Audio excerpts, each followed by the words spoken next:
Team Nigeria enjoyed a sensational opening day at the Glasgow Commonwealth Games, winning 6 medals, 3 gold and 3 silver, while delivering a series of record-breaking performances. Powerlifting stole the spotlight as Rita Ferdinand set a new world record. Folashade Oluwafemi broke the Commonwealth Games record, and Esther Wogu claimed gold with another Games record.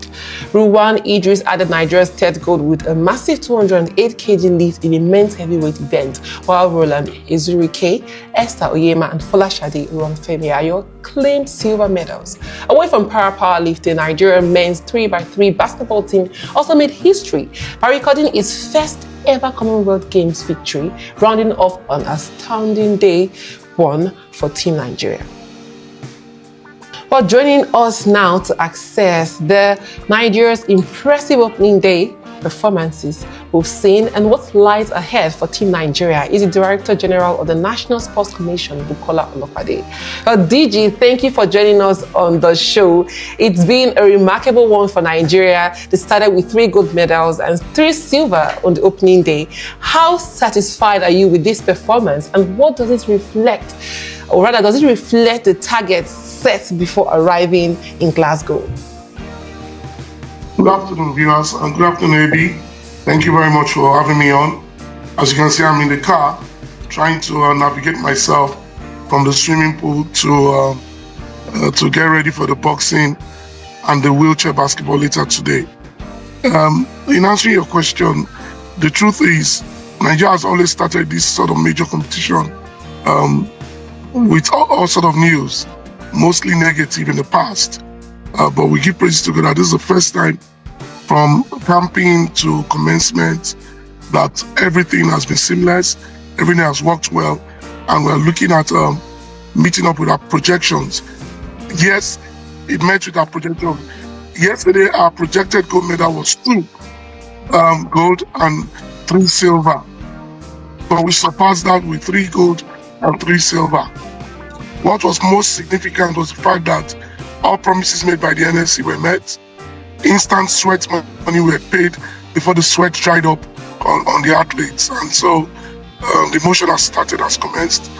And after that, we all met up at the beautiful Puma Nigeria Afrobeat house, where we had dinner and celebrated the medalist.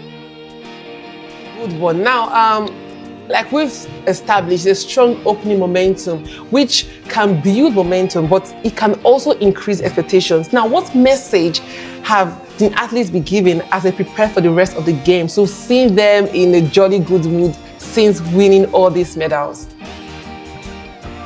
Well, the message has always been very clear. I addressed the team before they left Aberdeen on their bus, and I said, look, President Bola Ahmed Tinubu has promised a different kind of lifestyle for you.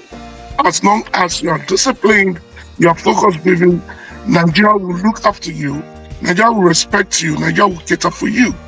And we've done all of that. So my message to them was very clear. Nigeria has done Nigeria to you. Nigeria has done everything positive to look after you, from your training grounds to your preparation to driving all the positive psychology that will prepare you for podium. It is now time for you to say thank you to Nigeria by ensuring that you get a very satisfactory participation, not just by placing yourself on podium, but representing Nigeria with discipline, with candor, and with gravitas. And I think that is what we're getting from the athletes. There's excitement in the air, there's mutual respect, there's mutual love, and I believe there are better days ahead for Nigerian sports. Obviously, better days. I'm talking about better days. Just as we've seen encouraging performances across different sports already, which events do you believe Nigeria's biggest opportunities to add a medal tally in the coming days? Especially, we know that when it comes to athletics in the Commonwealth, Nigeria has a very strong base there. But what other events do you see Nigeria getting medal tallies? We are projecting that we will get close to 4 gold medals in weightlifting. We are projecting we'll get up to 7 gold medals in athletics, and we are projecting that we'll get at least 2 gold medals in para-athletics. We're also projecting 2 gold medals in boxing. That's what the podium board is projecting scientifically. In boxing, I'm not too optimistic, but I'm projecting personally 1 gold medal. I'm expecting Patricia Mbata to podium as a gold medalist. But the podium board led by Yusuf Ali believes that the young lady in the lightweight can also podium in gold medal. So, like, fingers crossed. There's optimism everywhere. There's a feel-good factor. There's love permeating the air, and we just hope for the best. But those are our projections, and I believe in those projections. National Sports Commission has emphasized better planning and athlete welfare. And how much of today's success is a reflection of these reforms and what has changed behind the scenes? Because we've seen these athletes coming in, receiving their dues and just excelling. We saw Idris last night after all the others got the gold medals and even the world record. The funny thing about Idris behind the scene was that Idris was projected to win a bronze medal. And so Malam Shehu Diko and I sat next to Idris and said, look, Idris, when people say you are coming up with bronze medal, you should believe in yourself to win gold. Are you not ashamed that the women are coming up with gold medal and not one single man?